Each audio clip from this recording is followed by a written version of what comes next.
Welcome to another episode of Stocklist. Today, we're taking you through a cryptocurrency called Solana. But before we get into it, Mike, we need you to like, comment, subscribe. I know you haven't watched the episode yet, but we promise you this is going to be a good episode. So send it to one person if you like, two people if you feel a bit kind, and 3 will be a bonus for us. Thank you. Also, if you don't want to watch the whole video, just want to watch segments, the chapters will be in the description below. That's it. So let's get into it. Mike, what are we talking about today? Yeah, so we're talking about Solana. Solana is a public blockchain platform. It was developed by a guy called Anatoly Yakovenko. That's it. Yakovenko. I was about to butcher the name, but I took my time and got there in the end. Well done, That's mate. it. So a little bit about the guy is that he worked at Qualcomm. They're the chip makers. And he also worked at Dropbox, cloud storage platform. And now, since 2017, he's been at Solana. Sick. All right, cool. So just a bit about Solana itself as a concept. So Solana uses a proof of stake and a proof of history to validate its transactions. Bro, I can't lie. What does that mean? So I'll compare it to other cryptos. So for example, Bitcoin uses something different called proof of work concept to validate its mining, basically. So what proof of work is you solve a algorithm and then the coins are released to you. So that's the difference. Whereas Solana does something slightly different. Okay, so for anyone who still feels like Ian's talking foreign language, we'll just have a little bit of definition in right here. Yeah. All right, so moving on. Solana is not just a platform, but it has its own coin called Sol, S-O-L. Bloomberg has compared Solana to Ethereum, and also another competitor would be Cardano too. Yeah, big competitors. Yeah, big competitors. It pretty much does the smart contracts thing as well. Yeah. Before we dive into the juicy bit, the bit that you want to know about whether we've invested, whether we will invest, and our price predictions, we just need to tell you a few things. We're not financial advisors. Take everything we say with a pinch of salt, Maggie, paprika, and anything in the kitchen. Yeah, so this time we say jollof. Jollof as well? Yeah, we say we're going to add jollof, so we're adding jollof. Thank you. The current market cap for Solana is 72 billion.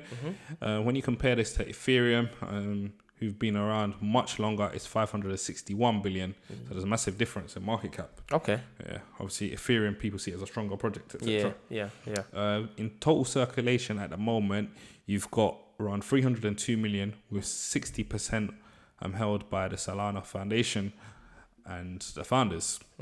So the total amount of coins, Solana coins that will be released on the max supply is about 508 million. That's mad. So we've released just over half, innit? Yeah, we've released over half. So about 200 million left to be released. Now we talk about the price. Yeah, this is where the biggest surprise is gonna be. So the price a year ago was 83 cents. The price today is $239.31. Imagine if you put £100, $100 in America. $100, you'll be smiling. Let alone a grand. Bro, too much. It's nuts. Yeah. But we live and we learn. It's true. That's it. Now we're going to take you through the pros and cons as to why you may want to look into the coin. What's the first pro for Solana? Yeah, so first pro is the fact that prevention is better than cure in everything. Security. That's it. So what they've done is they've created a proof of history, which basically has stopped bots and miners from manipulating transactions on the platform. Simply because there's timestamps on each, essentially each block. Yeah. Okay, so that makes sense. Yeah. Solana is an efficient platform, and this is because of the proof of stake mechanism that it uses. So this process allows less people on the platform because it has a higher barrier to entry. Imagine having to have so much coins or so much money just to be able to participate as a validator. It's going to make it difficult to become a validator. Yeah, of course. Right. That now means there's less validators for the transactions to go through, and that in turn makes it more efficient because transactions have to go through less validators, and it makes it more. So let me explain this in layman terms. Go on. If you wanted to book annual leave at work and you had to go through 5 different stages to get it approved, it's going to take long. It's just going to take long. Whereas if you've got one person approving it, then you're more likely to book annual leave because it's that simple, bro. That's it. I love that. Clap the bike. So transactions are, again, faster because of this other reason, right? So the platform has the ability to forward transactions to the validators whilst they're still validating the previous transaction. So that means the transactions just move quicker in the timeline, and that's what allows Solana to be a faster platform to be able to validate transactions much quicker. And they claim that they're not compromising on security because this. We'll find out. Allegedly. Allegedly. All right. So what's pro number 4?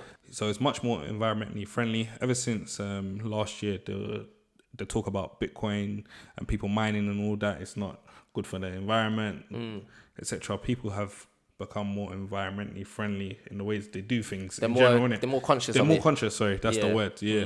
So apparently.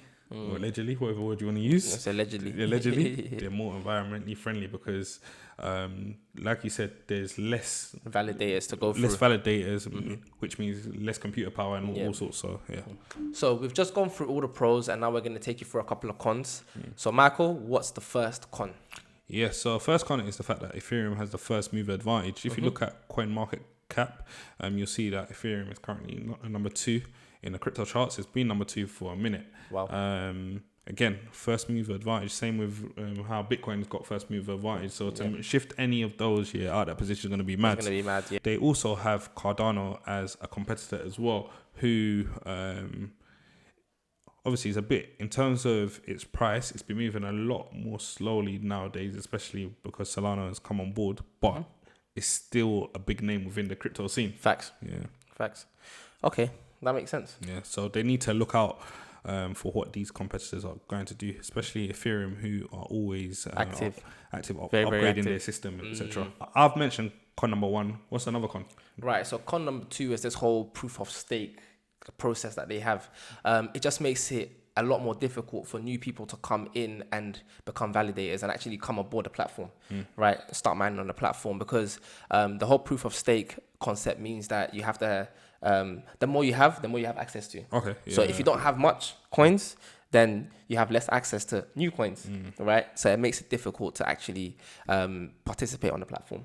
Okay, fair enough. Con number 3 is, it links back to con number 2, which means because the barriers of entry are so high, you have less validators on the platform, which means the platform is not very decentralized.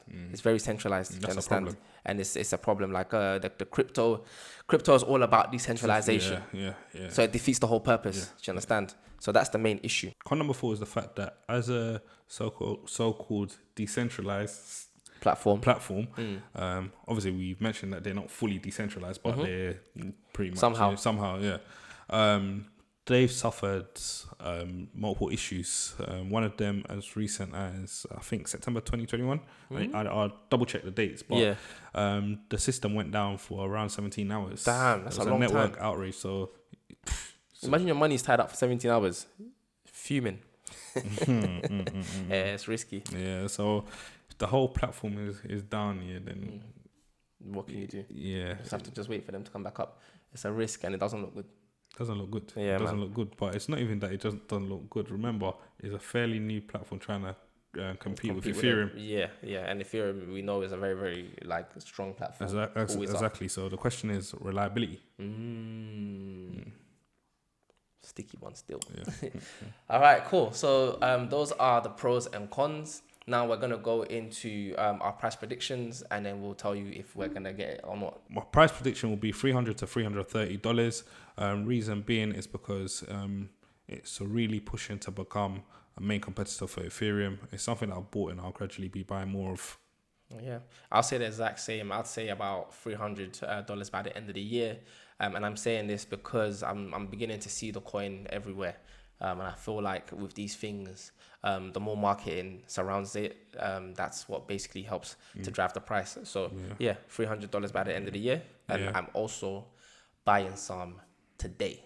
Yeah. One last point that I wanted to make as well is the fact that they've taken a lot of projects on in the NFT world. So footballers like Wayne Rooney have launched their NFT on the Solana platform. That's why I saw it. So it shows that their marketing, like you just touched on, their marketing is strong enough for people to think, okay, cool, I want to build my project on your platform. Cool. So we hope you've enjoyed this episode. We hope you've got a lot out of it. Make sure you share it with at least one person. Make sure you like, share, comment, and subscribe.